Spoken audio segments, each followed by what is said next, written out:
আমরা চলচ্চিত্রের শিল্পীরা তো একটু বেশি নিরাপত্তাহীনতায় ভুগি, কারণ আমরা তো আসলে পাবলিক প্রপার্টি, আমাদের সবাই চিনি। তারপরে আমি আমার যতটুকু সম্ভব নিজের নিরাপত্তা আমি নিজে দেওয়ার চেষ্টা করি।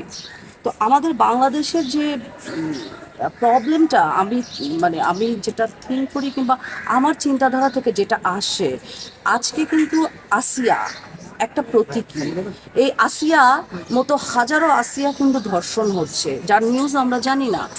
আজকে আসিয়া কেন ধর্ষণ হয়েছে, আসিয়া কেন ধর্ষণ হবে, এটার কিন্তু দায়ভার আমি কিছুটা ওই পরিবারকেও দিব, ভিকটিমের পরিবারকে দিব। কেন দিব? 14 বছরের বড় বোন যখন শ্বশুর দ্বারা অ্যাবিউজ হয়েছে সেক্সুয়াল, সেই কথাটা কিন্তু সে তার মাকে বলেছে, যে ভয়ের চোটে সে কিন্তু বাসায় চলে গেছে, মায়ের কাছে বলেছে, বাবার কাছে বলেছে। কিন্তু তারা কি করেছে? সামাজিক দায়বদ্ধতার ভয়ে তারা আবার ভিকটিমকে বাসায় পাঠিয়ে দিয়েছে। ভিকটিম যাতে ভয় না পায় সেজন্য তার সিকিউরিটি স্বরূপ ওই ছোট বাচ্চা আসিয়াকে দিয়েছে। মানে ও যে মেয়ের মা, উনি কি একটু কল্পনা করলো না? চিন্তায় আসলো না এই ছোট দুটি বাচ্চা, ও 14 বছরের, ও 8 বছরের, কে কার নিরাপত্তা দিবে? তো আমি আমার এই আপনাদের মাধ্যম দিয়ে বাংলাদেশের সকল জনগণকে বলবো, যারা পরিবারে যারা শিশু বাচ্চা আছে, বিশেষ করে মেয়ে সন্তান আছে, প্লিজ আপনারা আপনাদের সন্তানদের নিরাপত্তা দেন। আপনারা বাবা অনেক সময় বাইরের কাজে ব্যস্ত থেকে, যারা মারা আছে, আমি একজন মা, আমি সকল মায়েদেরকে হাত জোর করে বলছি, আপনারা আপনাদের শিশু সন্তানের নিরাপত্তা দেন। আর কেউ দিবে না আপনার সন্তানের নিরাপত্তা। বাট আমি এসেছি কেন, এটা যদি এক্সপ্লেইন করতে হয় তাহলে আমি বলবো যে দায়িত্ববোধ থেকে এসেছি, মানবতার দিক থেকে এসেছি। একটা বাচ্চা মেয়েকে যেভাবে ধর্ষণ করা হয়েছে, সেই ধর্ষণটা একজন না, একে একে 3জন মিলে বাচ্চা মেয়েটিকে ধর্ষণ করেছে।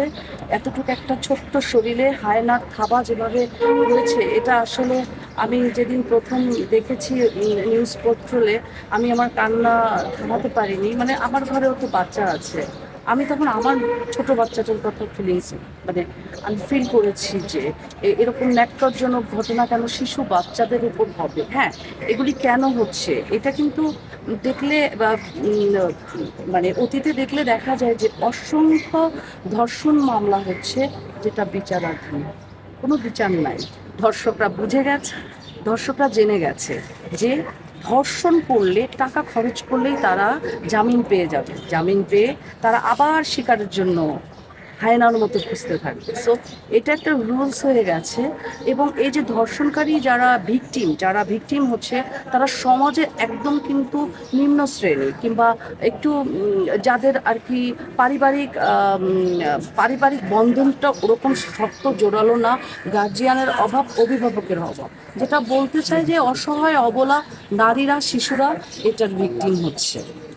জার্নালিস্ট ভাইদের ধন্যবাদ জানাতে চাই, আপনাদের উপস্থিতি আমাদের সাহস অনেক গুণ বাড়িয়ে দেয়। অসংখ্য ধন্যবাদ আপনাদেরকে। আর এখানে আমরা একদিনের নোটিশে আজকে এই মানববন্ধনটা অনুষ্ঠিত হয়েছে। আমাদের এইটা প্ল্যানটা আমাদের সন্ধ্যার পরে হয়েছে কালকে গ্রুপে।